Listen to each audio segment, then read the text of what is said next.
Hello, everybody. This is Paul Herman, the Prince of Motivation and host of Zaka Presents My Journey. We're creating this vulnerable and positive platform where you get inspired and motivated from different leaders from our community. Today, our guest is Tico Armand, who is an author, model, and also an actress as well. Welcome to the show, Tico. Oh, wow. What an introduction. Thank you so much, Paul, for having me. It is, well, and Greg for having me. It is an honor Uh-huh. and pleasure to be able to grace your mic, I would say, and talk about some things. But yeah, thank you for having me. I'm happy to be here. Blessings, blessing. We're gonna be talking today. Trust. But Mhm. before we get into the talking, let's dive into a little bit more of your cultural background and where you're from. Well, I am Haitian American. Okay. I was born in Haiti. I came here when I was 5. So I grew up between Brooklyn, New York, and Florida. So I've always lived between, two cultures, two different environment. And I think that just basically really shaped how I see or how I view the world, especially, growing up in Brooklyn. Okay, I got to give it to you, Brooklyn. I'm from the Bronx. Hey. Yeah. So we got the bees in there, right? So shout to that. Exactly. So you was born in Haiti, you said, I was born in Haiti. and then went to Florida, and then went to Brooklyn. No, New York, straight to New York. Oh, straight to New York. Mhm. Okay, Then moved okay. to later I on. got you. And did you feel like when you when did you come over here? Like when does that time happen? Over where? When you left Haiti? I'm sorry. I'm Oh, trying I to. left Haiti when I was 5 years old. Okay, got I you. left, Okay. yes, I left Haiti very, very young. I don't necessarily remember anything when I left Haiti at that age. Honestly, I just remember my childhood in New York, but I don't have much memory pertaining to those first 5 years in Haiti. And what part of Haiti were you born in? I was born in Port-au-Prince. My family is Oh. from Jacmel, but I'm from I was born in Port-au-Prince. hmm And for the listeners, could you give us a little bit of understanding of Haiti and what the culture is in Haiti and the vibe over there? Gosh, Haiti is like Little Africa. I think we're the Caribbean island that's the closest to the motherland. Um, Mm, in color, in culture, the people. It's just because, I've been to Africa. Well, I've been to a few places in Africa, and it's like, yo, this is just the Haiti on steroid, especially Nigeria. But we, of course, we're the first freed Black Republic. We are a country that is vibrant, that is full of love, that is beautiful. Our food, top tier, top notch. Listen, mm, no mm. debating, you I know. got. I'm here. Look, I'm Jamaican and St. Lucian, so I have to debate a little bit, but I Oh, do give it to y'all. I do give listen, listen, we could debate all you want. it. I'm just letting you know it's not up for debate. Oh, my fault. My fault. Hands up. Hands up. I'm sorry. I'm sorry. I'll let you keep talking. But you know what? As far as Jamaicans, I'll give it to them with the oxtail. They got us. They got listen. Okay, I'll give it to you where it's yours. But everything else, you can count on us to bring it through. But yeah, Haiti is just a beautiful Caribbean island that very proud to be Haitian. And we have a very rich history, extremely rich history, and I would I would tell any black person, whether you're from the Caribbean, you're African American, whatever it is, to just do a little research on, La Perle des Antilles, and you'll be Mm, amazed. You'll be amazed. mhm. Yeah, because Okay. we were the first, we were the rebellious, That is true. yeah, That's yeah. true. If you hear them stories about any of the older stories of the Haitian population community, Yeah, that rebellion, yeah. it's serious. It's serious. So shout out to the whole, the Haitian culture. I'm glad you were able to share that. A lot of our listeners are, probably tuning in for the first time and understanding about the Haitian culture. So I'm glad you were able to kind of give it from your perspective, and it aligns with a lot of our thought leaders that have come on the show before.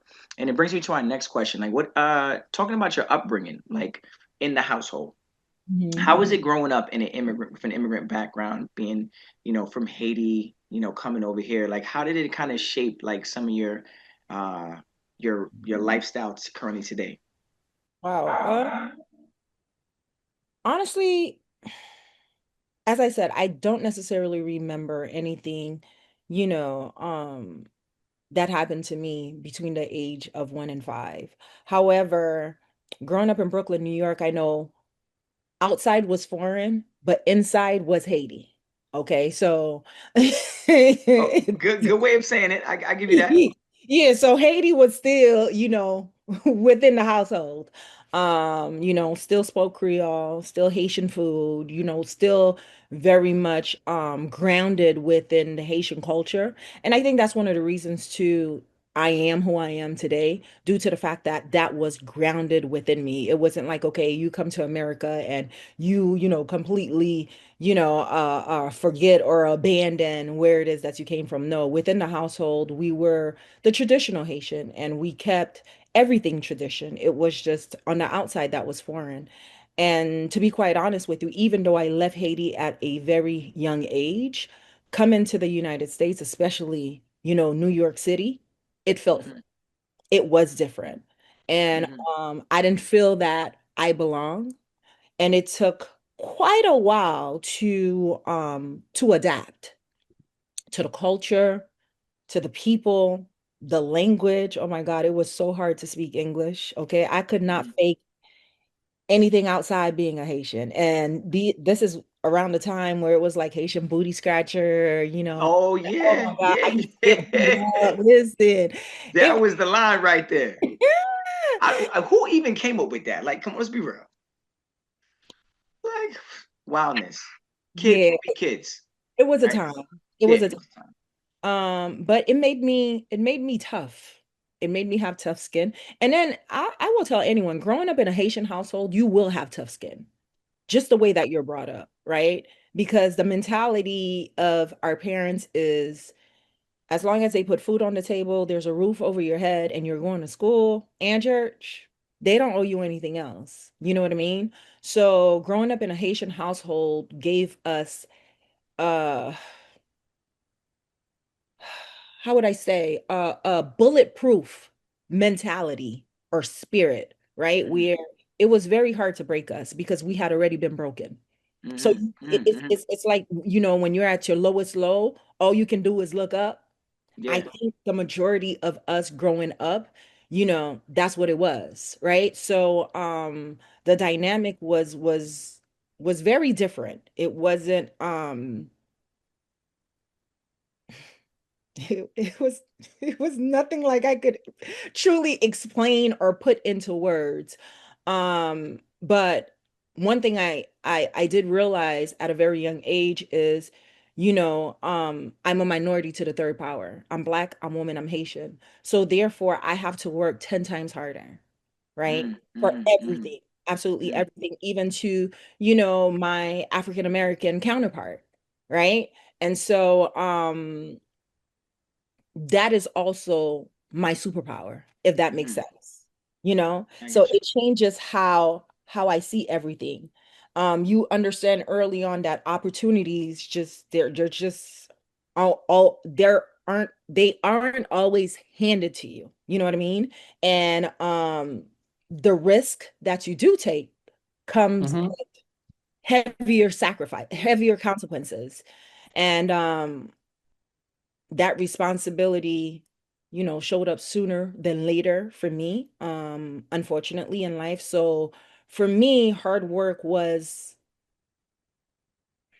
what would I say? Hard work, it wasn't an option. Like it became my default.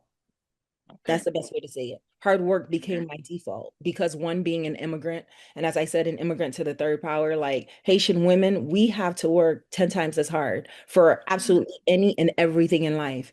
And so therefore, you don't have an option. There isn't a plan B. So you have to work hard. You have to show up. You have to. So, Yeah. Yeah. And I'm glad you're bringing up a lot of these things. I mean, just the thought of just like you said. I like how you said to the third power. mhm. Like that's some people are like, oh, I'm just black, right? And but then you're saying a woman, then you're saying being Haitian, Yeah. right?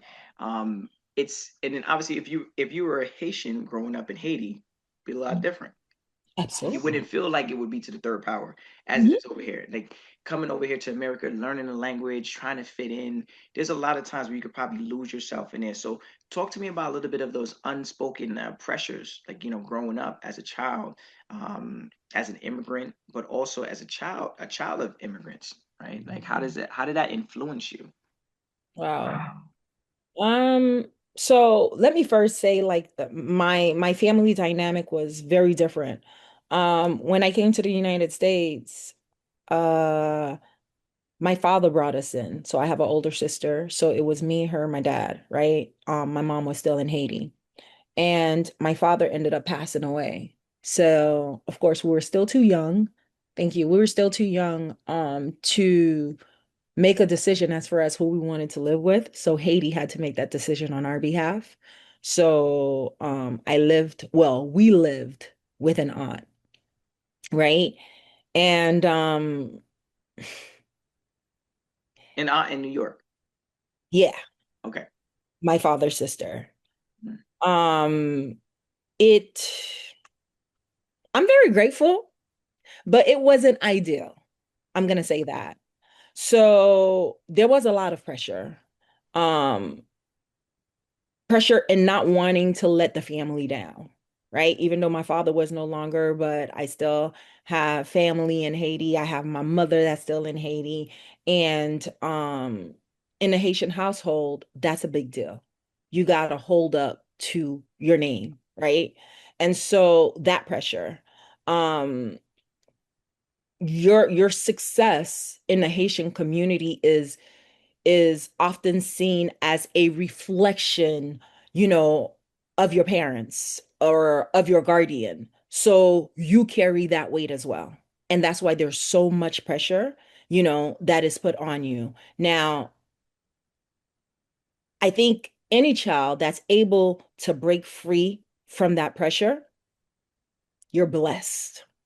God bless you, because that means that you're listening to your own voice and you're not allowing the pressure of community, of family to shape who you want to become.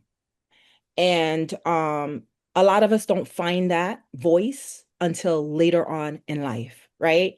So for me, with having that pressure and not having any structure or not having any support, made it that much difficult, that much more difficult. And I'm not going to say I became rebellious, but I started valuing my voice more because somewhere along that journey or along that line, that became more important to me because that was like my therapy. That's what I calmed, see. that's what kept me together. You know what I mean? And so the pressure was there, but the guidance wasn't. And that shaped my independence very, very early on in life. So who would you consider your role models back then, Oh and why, if that's the case? gosh, this. We tapping in. We tapping in right now. You putting me in a position to ask these questions with what you're saying. So I'm just diving in even more. If I'm being honest, I don't think I had a specific role model. I think I was Okay. too focused on surviving and figuring things out. If that makes sense. I don't No, know how that to makes make sense. it make sense. Like, don't get me wrong. I was inspired, by different people along the way, along my journey. But I didn't have one person that I could say I looked up to that person or I wanted to be like them or, um, this is how I would want my life to be. My journey was more about My journey was more about discovery than, imitation, if that makes sense. You know, Mm-mm. yeah. And it's okay to not have like that one role model. I know there's been a lot of individuals that said one in the thought leader said it wasn't even like a person, it was a TV show, right? Mm, You know, because as immigrants, you know, you come here and one of the big things you're probably watching is TV shows like sitcoms. So they found yeah. TV show characters or Cosby Show and all of yeah, that. Yeah. yeah, Well, you know, those things inspired me, right? When I had the opportunity, which was very rare, to be able to say, oh, I can watch this today. I think at a very young age, I was on survival mode. yeah. And so, and it's not, So it's hard to find that one person, yeah, right? like I wasn't intentional on saying I need a role model. That's the last thing on your mind. You're Yeah, trying yeah, to, yeah, yeah. You try to learn like the language.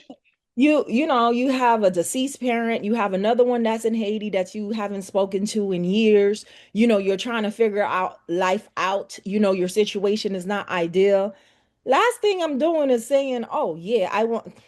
I Uh, want to be like you. it's Yeah, like, no, that's and I think that's where that individual had said to that thought leader that was on, you know, when they said, yeah, you know, I looked at TV shows, you know, whether it be like a hanging with Mr. Cooper, Martin, or Mhm. something along those lines, the Family Matters, the Yeah. Cosbys.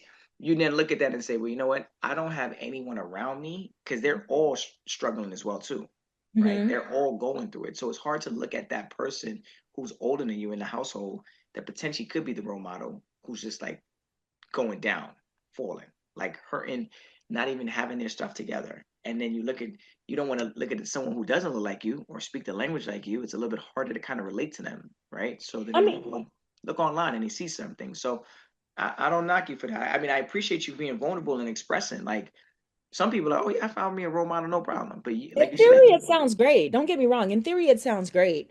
And also, too, you have to understand that, yeah, don't get me wrong, the Cosby Show, Family Matters, but there was still a different dynamic in a sense of, yes, 100%. yeah, you know, 100%. So that's where they what that's where they kind of look to I think they probably look for inspiration and be like, I want my family to be like this. And I yeah, hope that one day my father could be like this, or my mother, or I could be like this, you know. yeah, But yeah. again, it is very hard to also find, even like currently today, to find a role model in your own life now, you know, with all the stuff you're going on. And that's what I want to kind of dive into a little bit of the industry that you're in, you know, with this modeling stuff. You know, Mhm. I'm in the industry myself as well, not with modeling, but more of dancing. But I know that a lot of times people look at success in beauty in a very narrow-minded kind of thing, right?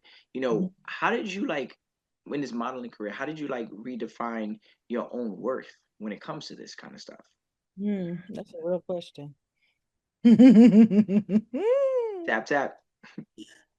Ah, in in that world or that industry, it's something you have to constantly do, like on a day to day basis. What do I mean? Because it's the world of beauty, it's the world of fashion, it's fast money, Yeah, yeah, it's yeah. glitz and glam, every day you're reminded that your value can be measured by what? A callback, a booking, how you're compared to another model, you know what I mean? Another talent. Um, and you have to do the work of actively rejecting that. And it didn't happen for me overnight. I remember the first modeling agency that I thought I was going to be signed to. I went with my portfolio. I had my appointment. I'm super excited, and nervous. Walk in there, sat with their booking agent. He went through my pictures, gave me all of these compliments. And in my head, I'm like, thank God I'm in. And I'm about to say the agency. At the end of it all, he was like, but I'm sorry, you're not the next model. After all the compliments, after all the smiles, after all the beautiful talk. And this man said, I'm sorry, you're not the next model. And this was next agency, by the way. Mm. on Mm, Miami Beach. I remember I walked out of there and I bawled out. Like it wasn't, it was that ugly cry. mm. Like, man, I can't believe my foot was literally at the door and they slammed the door in my face. And I remember saying to myself, because it took me like a week to recover, I said, I don't ever, ever want to give anyone the power of deciding my value, my worth, or any of that. That is the worst feeling. And Yeah. so, redefining my worth meant understanding that it wasn't tied to the clothes I wore, the jobs I got, the rejections, that I faced. It wasn't my integrity, right? It was in the way I carried myself. It was Mhm. how I treated other people, even in difficult environments. Because the reality of it is, the modeling world, it looks so beautiful, but it can be so difficult. It can be Yeah. so challenging, you know? It can wash you out. It can Yeah. make you question Your life the, and the decisions you've made prior to even get there. yeah. And so for me, that's what it's about. It's not tied to anything else. That's why even on social media, if I post a picture, okay, the bad comments and the good listen, ain't no bad or good comment. They come I and mean, go. you gotta have some thick skin. You gotta be, and that just goes to show your Mhm, level of like being in this industry and quickly understanding yeah. what's needed of you. Right? Oh Some yeah. people walk through this industry day in and day out, looking for the next handout, looking for some validation, someone to Mhm, say you're beautiful and take you in. Versus mhm, like, look, I'm beautiful just because I'm a really great human being. Let's get that straight first. Like mhm, that's the beauty right there, being mhm, able to say hello to people, open a door, mhm. wonderful warm gestures, things like that go a long way. And I know a lot of times in the industry, especially for me, coming up in the game, a lot of those opportunities came about because I put that first. I Bingo. didn't put I'm this dancer. I've been training for years. I work with this person. It's just, hey, hello, good afternoon. Yeah. I'm ready for today. You ready? And just be excited, to be in the room and be present. And people would say, like, I don't know who he is, but I like his energy.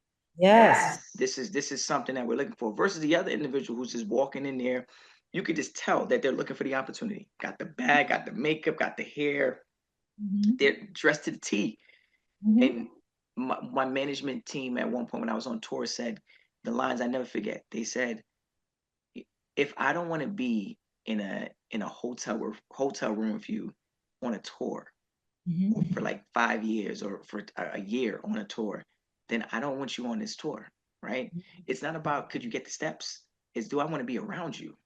And I was Yes. like, Indeed. this what we arguing about? Do I want to be around you?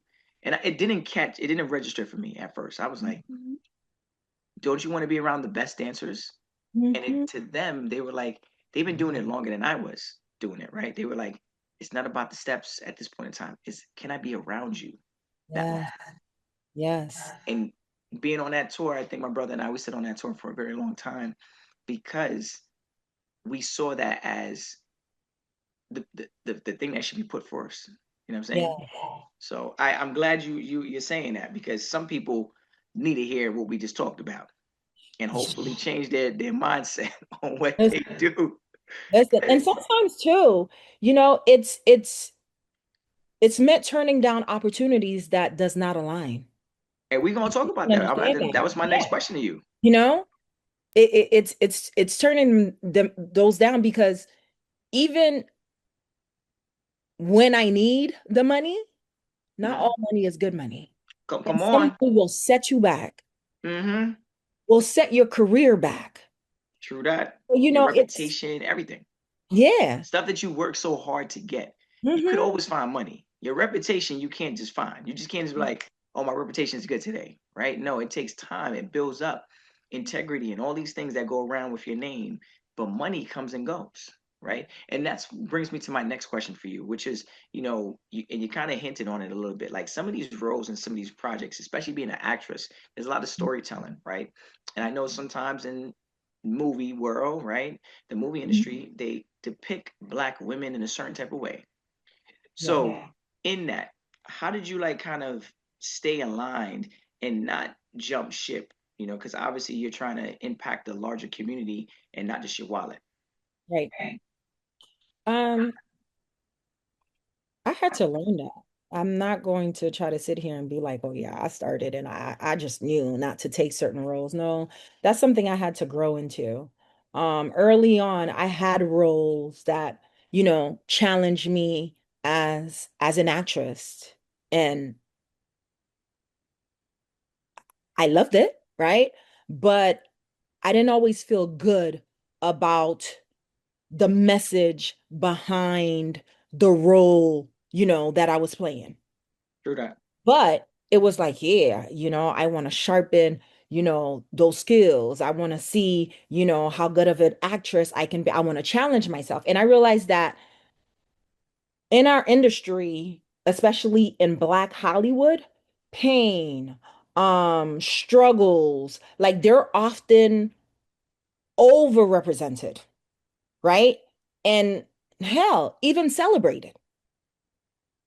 Okay. So at a certain point in my career, right, I realized that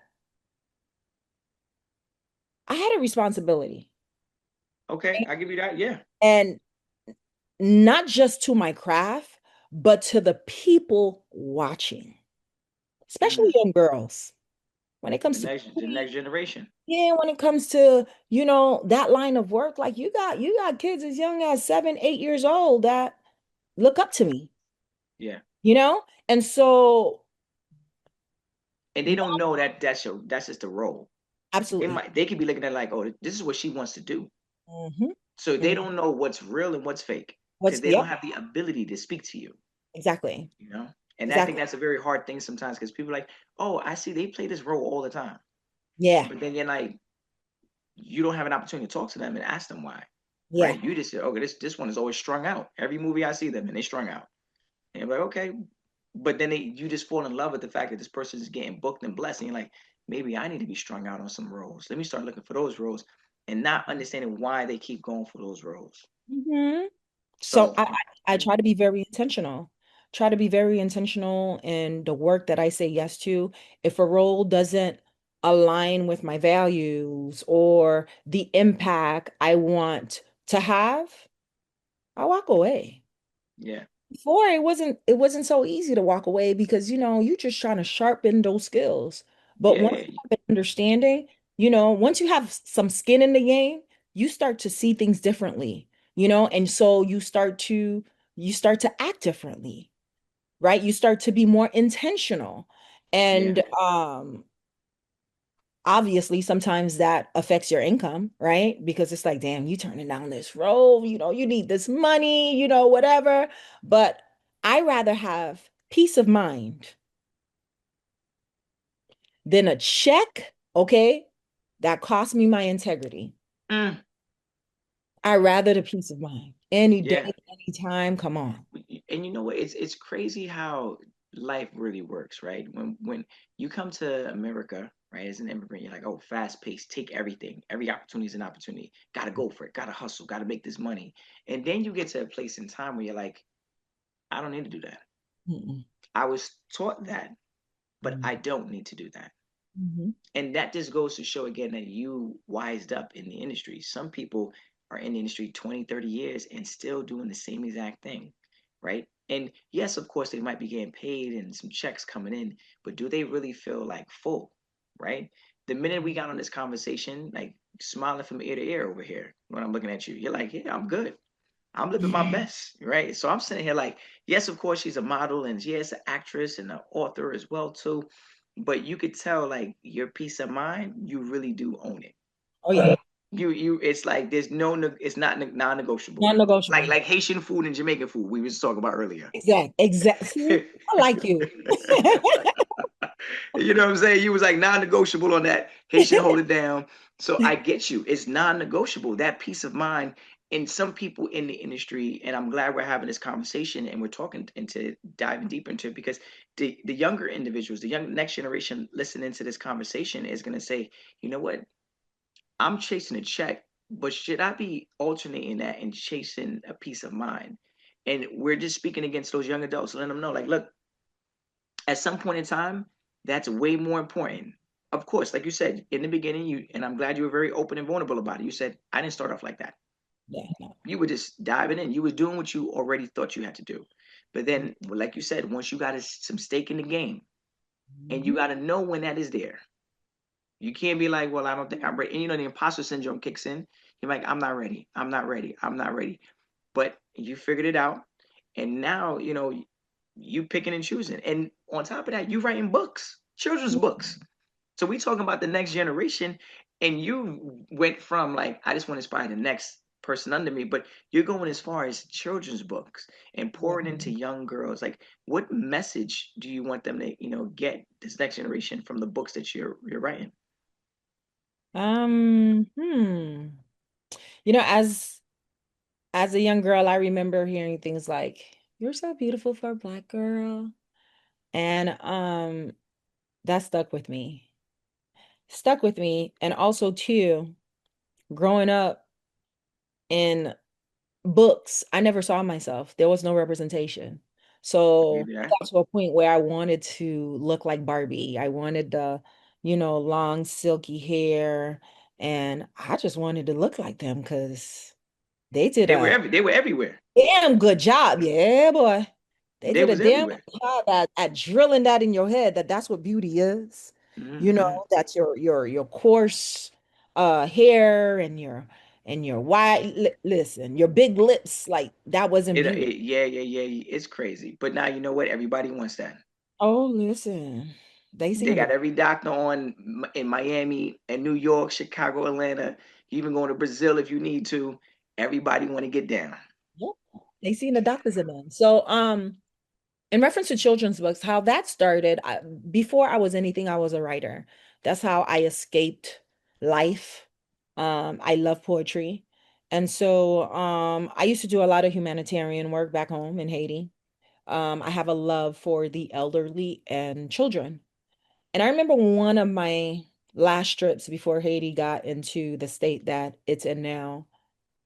I went on that trip and I realized something. Our problem wasn't gently used clothing. It wasn't canned food. It was education, or it is education. It is, Hmm.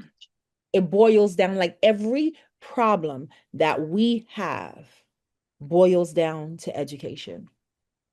And so for me, it was like, okay, well, if I say I want to retire back in my country, how is that going to happen? Because who's teaching that future generation? How are they going to know to govern this country? They don't even know who they are. And that was in 2020. That's how I got into the world of children's books. Actually, I thought I was going to publish my poetry book before writing a children's book. Now, 7 books down the line, Mm. um, it's important for me to continue to share the narrative. What narrative? The Haitian narrative. I think it's, when it comes to my country, you don't find much information. Like you have to really dig, right? And also presentation matters. And another thing that I realized too with here in the United States, like I didn't learn about Haitian history in books or in school. It That, wasn't taught. that's right. Okay. I just became curious because I've always been a curious child, and that's how I started to learn about my country. Did okay. Yeah. So I didn't learn about Haiti in history books, here in the United States. And so for me, it was important to write, books to be able to remind Haitian American kids of who they are, you know, their culture, for them to be able to see themselves in these books. I want when a child to open my book, it feels like home or it is Nice, home. You can identify nice. yourself. You can identify your brothers, your sister, your mother, your father, your aunts, your uncles, because those characters look like you. They speak like you, you know? Hmm. And that's one of the things I felt like was missing. And so therefore that's how I dived into, writing children's books because identity is extremely important to me. Authenticity is extremely important to me. And also, um, making sure m- you don't lose your voice is extremely important to me.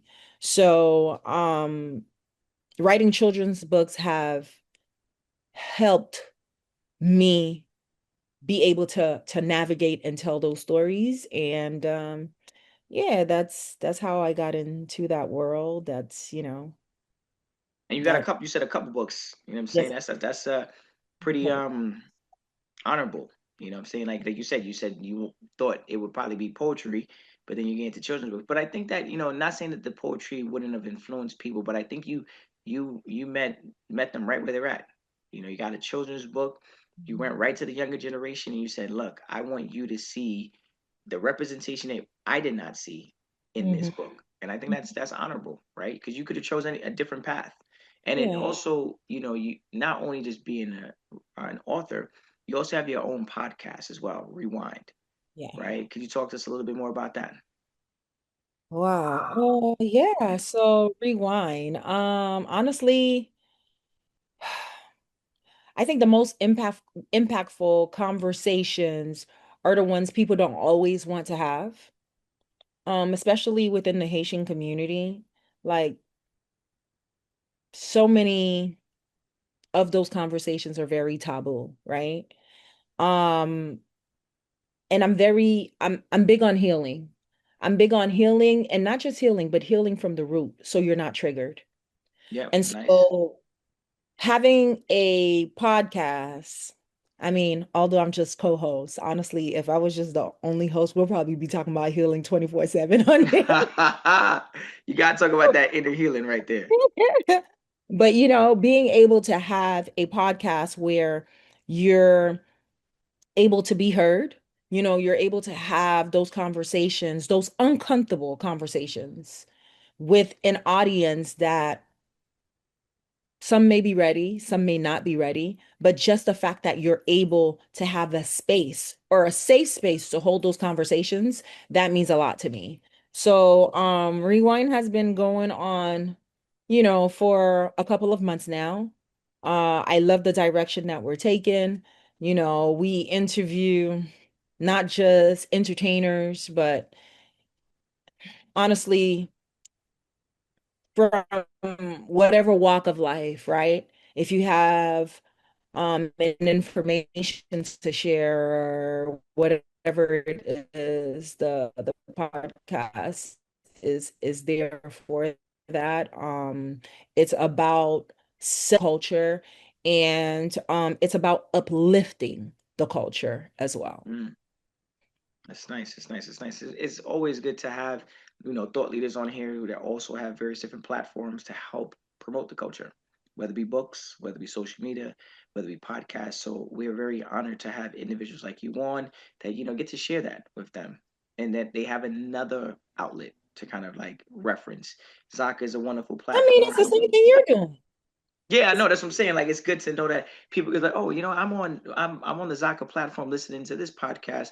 But then you know what? She mentioned about rewind, and it just kind of just leads into the next thing. And like you said, a couple questions back, you said in order to learn about the Haitian culture, I was curious. I asked questions. I went looking because it wasn't just available for me. So we're actually dropping some of those gems right now, saying, "Hey, look, go to Zaka.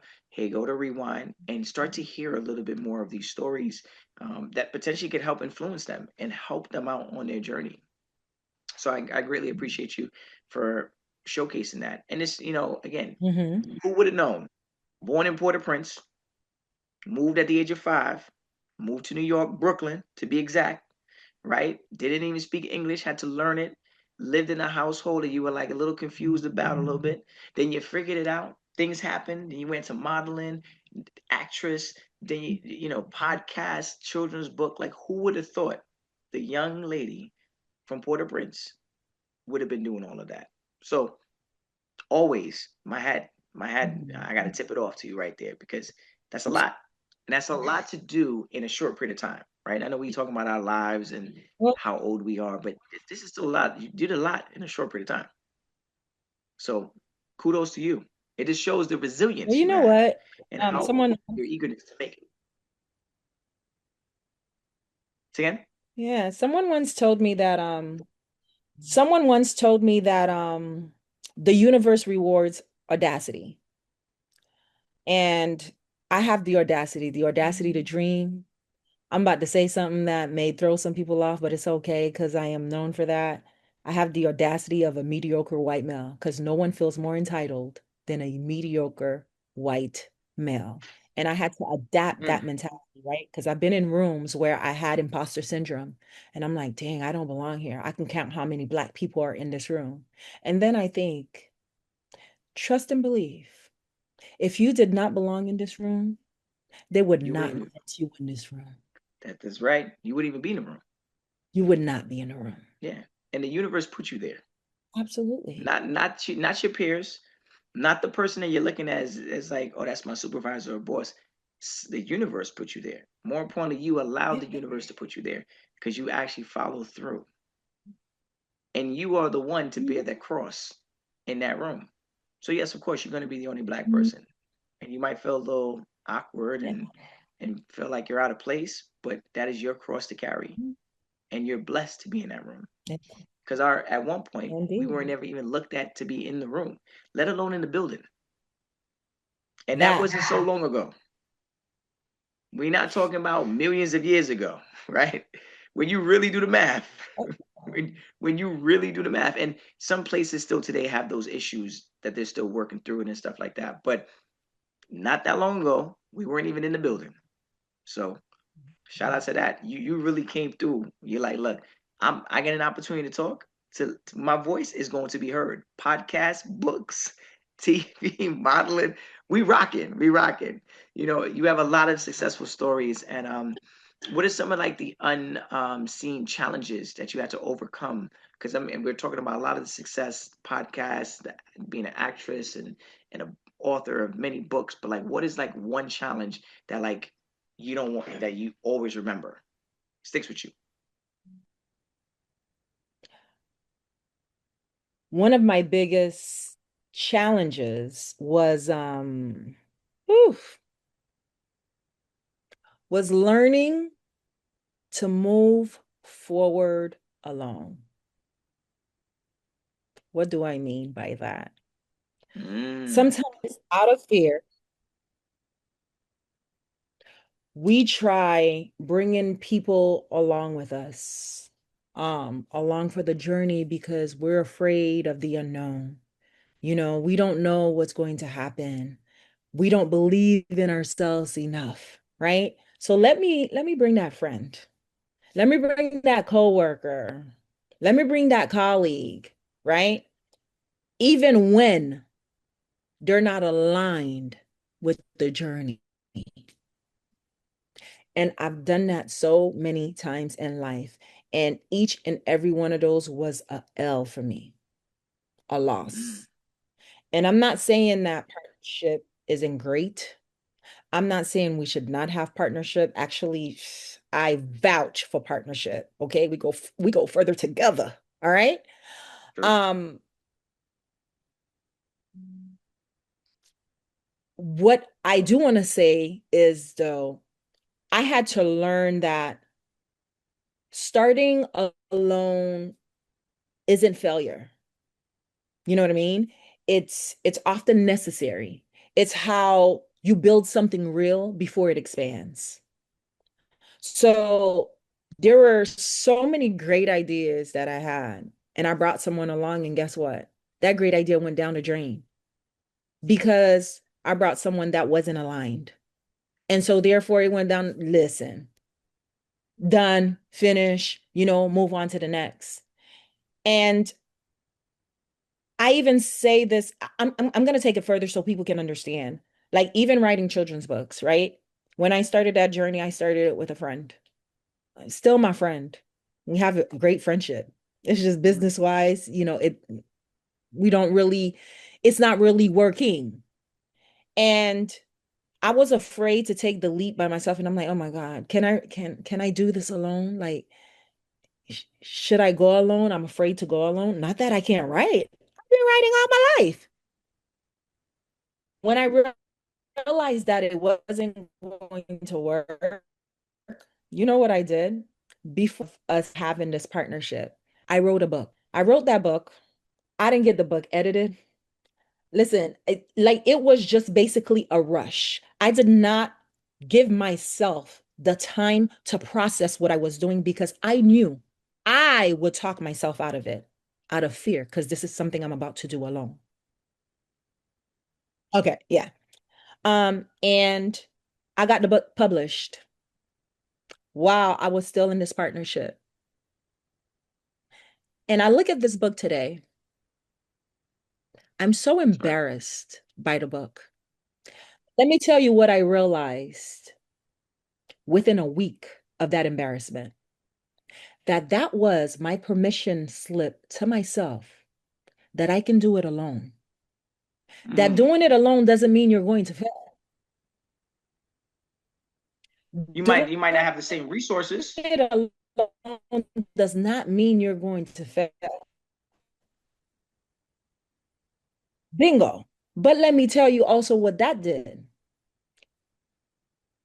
Once I realized that I could do it alone, I started taking those risks. And that's how I started being in these rooms Okay. because I faced that fear of doing it alone. And I think most time that's what our problem is. And that's why we take a lot of L's because we don't want to go through the pressure alone. But I tell people all the time, listen, when God was giving you your vision, when God was telling you it's going to be, it wasn't a conference call with your friends, with your family members. It was just you and Nah, him. he was talking to you And you got to directly. trust. Exactly. And you got to trust that. So I think some of my biggest challenges has been, not doing it alone, bringing someone along the ride. And, you know, it's not what they wanted, So their vision and my vision doesn't align, right? And I just did it out of fear. And Hmm. so it allowed a lot of challenges. I took a lot of L's. And so, yeah, sometimes it's necessary to start alone. And once you have something real, then you can expand and bring others onto the party. I do have a lot of colleagues of mine that, Yeah. they build something with other individuals, right? And then at a certain point in time, the alignment Mhm. is not there, the visions, right? Because what you start off building and creating, it sounds amazing together. But then when you realize that they don't share the same love or passion, how do you deal with something like that? Like how you were just talking about, like you had to do things on your own, walking alone, walking that path alone. Like when did you realize like you got to make a split? Like you got to step into your own shoes Mhm. and really just kind of push for this on your own. Ooh. Um, I think God will give you the signs. Now, you may choose to ignore them, which I've done a million times. But I guarantee you, whatever it is that you started, even when it could have been successful, it will fail. That's just what it is. That's been my experience, right? And like with my children's books, that's still one of my best friends, right? However, I think that we jumped into something because out of fear, not out of alignment. And so even when it came down to having that conversation and them wanting to make it work now, right? It had a right to say this does not align. And as much as it hurts me, as much as I'm afraid, you know, to go about this alone, to continue alone, to start all over alone, I must. Because there are certain things for you to learn, right? Or for you to be able to have that muscle of what's the word? My mind is thinking in Creole. But have that reflex. It needs to be done alone. You need to be able to test your strength. You need to know how you need to be able to understand how brave you are, how courageous you are, right? And Hmm. most times you don't know that when you're in a pack, when you're in a team. You understand what I'm saying? But you will know when you're alone. And that's how Yeah, too you will know if you're doing something, you know, that's in alignment and when it's not in alignment. Because when it's in alignment, you're gonna do it scared. You go, oh, you're going to do it scared. And I've done it scared. And it took one time for me to do it scared. And it wasn't even done right. But I said, this book, I basically will frame it and it will be my story because that's my permission slip. That's my permission slip that birth, okay, 5 books. hmm. That was Look at my that. permission slip. Come But on. if I was still with my business, okay, I probably still would have been just 2 books in. Yeah, yeah, yeah. I But mean, that and book not saying that, shaped. this, not saying that this person would have held you back, but you truly will see your true potential when you're No, alone. When you're alone. absolutely. You're right. Running with a pack is a pack, but running by yourself is totally different. But you know what happens? A It's lot of also us, necessary. yeah, a lot of us as entrepreneurs, we do get those imposter syndromes. We do get a little worried, especially when we have something that we built from the ground up and it's our baby, right? We're like, this is mine. I built this. And then you add other people in, and then all of a sudden, visions start changing. People start throwing out new ideas, and you're like, hey guys, this is where I need you to be at. We're right here. But then when you already got 10 chefs in the kitchen, it's a lot harder to make that decision. But again, you're gonna have to make that decision.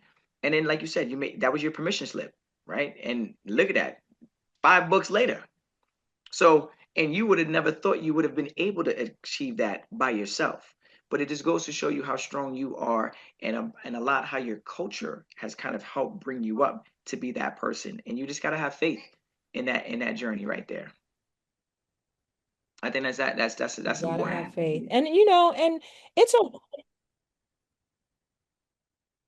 That's amazing. Amazing story. it's okay to walk away, with grace, having grace for one another, you know. It's just sometimes it doesn't align and that's okay. But you need to know why you're forming that partnership. And as Yeah. I said, that's just my own personal journey. I've realized that everything that I've tried to build with someone else that I knew deep down inside, God said, I want you to take that path alone. It went Hmm. downhill. Didn't work out. So, what would you say for young women, especially for those immigrants or underrepresented backgrounds? How do you feel, or what would you tell them? How do they gain their voice? You see how you gain your voice by having that permission slip. How could they reclaim their voice? Mhm.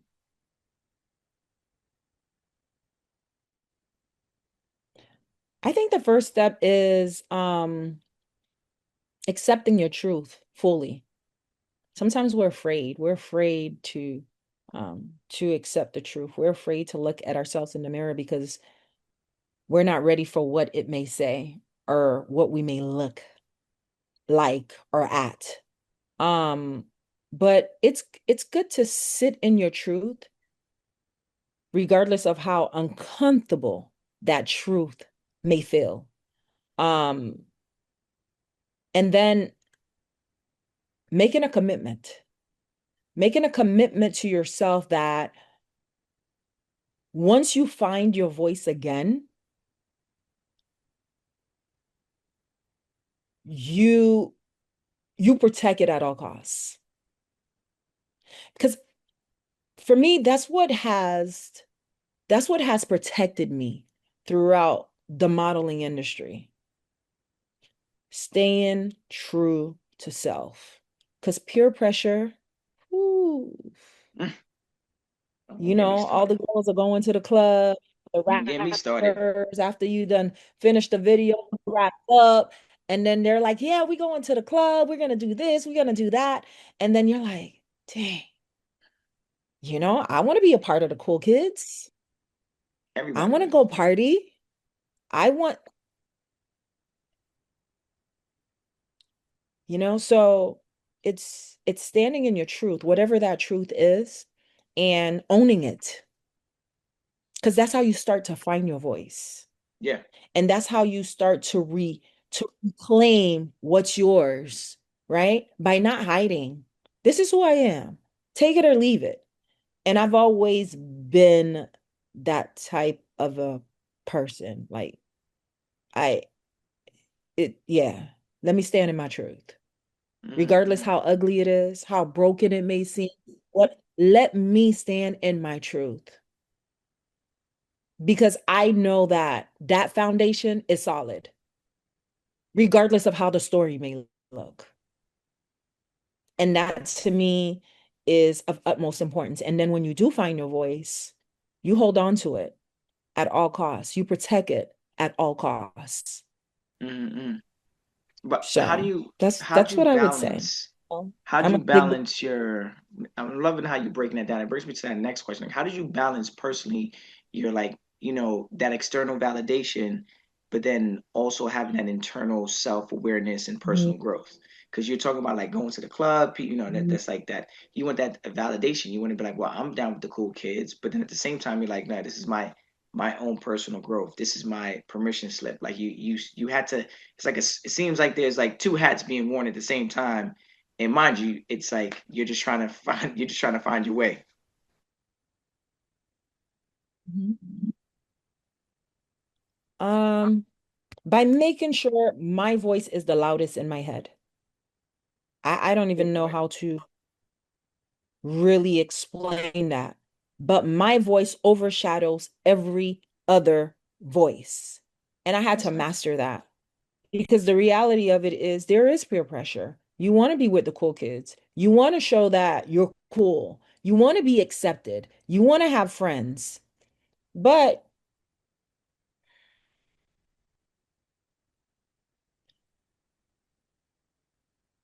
having those things and still feeling a void and still feeling like there is an alignment, where does that get you?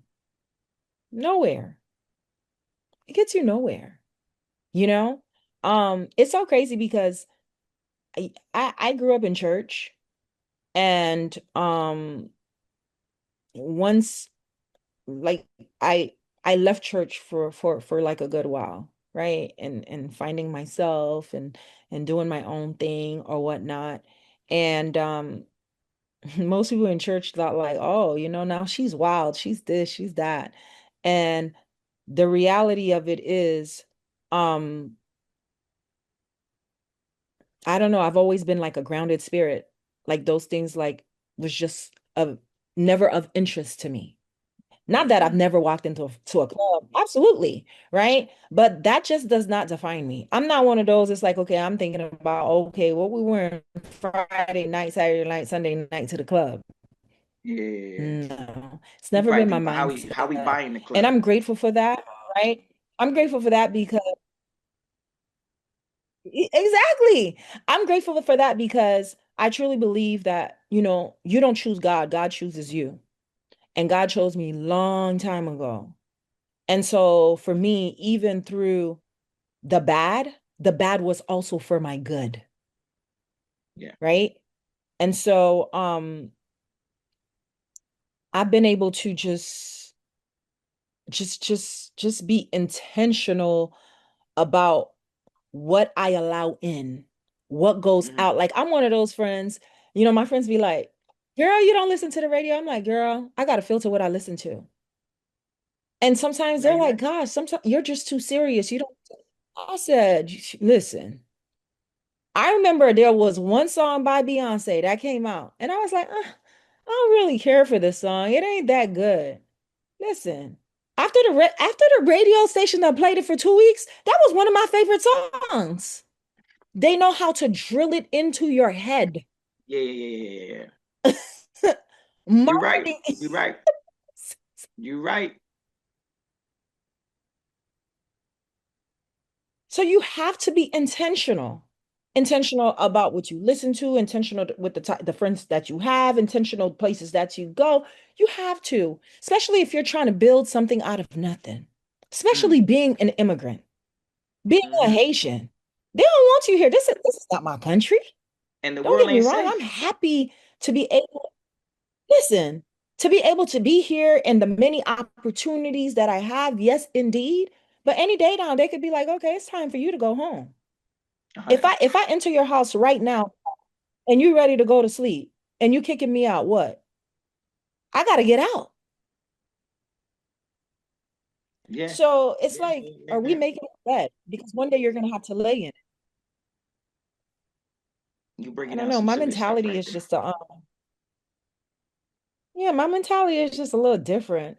And It's I it's think grown. it's also has to It's it grown. It's mature. has to It's do with wise. upbringing, You know what I'm saying? Like you know you you've been know? in the game, and not even just the game, but I think just in general, like your whole life and the things that you've gone through has really shaped you and molded you to being the person that you are today.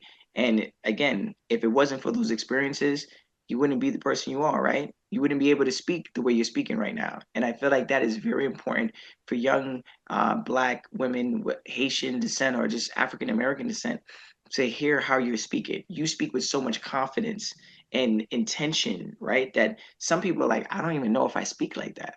I don't even know if I carry myself like that. How does she do it? Right. And then the good thing about it is that you're expressing like, hey, look, I didn't start off like this.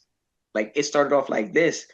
And through those experiences, good and bad, I learned from all of them and it got Mhm. me to this place. So you're giving a lot of hope for a lot of these individuals that are coming up behind you. So thank you for sharing a lot of your stories, the journeys, and really smiling through them as you talk about it. I know sometimes those things can be kind of hard to talk about, but you're like, hey, look, this happened. I want to be with the cool kids, but I had to pick and choose my battles. And you're speaking some serious stuff, doing things with intentions. List everything you listen to.